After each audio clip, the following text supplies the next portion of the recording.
August 6. Reaching the height of Christian perfection.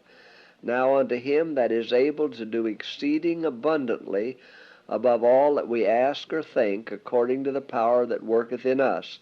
Ephesians 3:20. If you make God your strength, you may, under the most discouraging circumstances, attain a height and breadth of Christian perfection which you hardly think it possible to reach.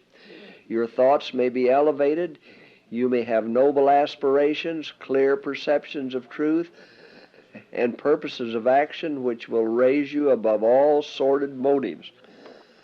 Both thought and action will be necessary if you would attain to perfection of character. While brought in contact with the world, you should be on your guard that you do not seek too ardently for the applause of men and live for their opinion. Cultivate the grace of humility and hang your helpless souls upon Christ. In the midst of confusion and temptation in the worldly crowd, you may with perfect sweetness keep the independence of the soul. If you are in daily communion with God, you will learn to place His estimate upon men, and the obligations resting upon you to bless suffering humanity will meet with a willing response.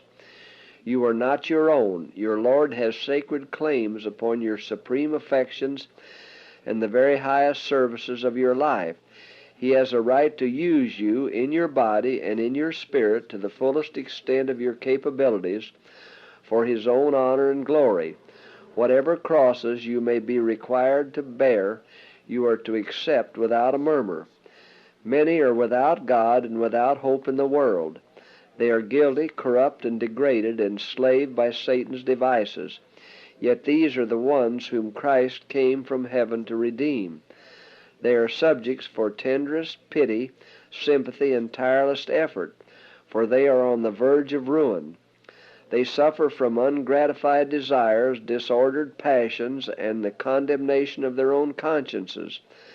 They are miserable in every sense of the word, for they are losing their hold on this life and have no prospect for the life to come. You have an important field of labor, and you should be active and vigilant, rendering cheerful and unqualified obedience to the Master's calls.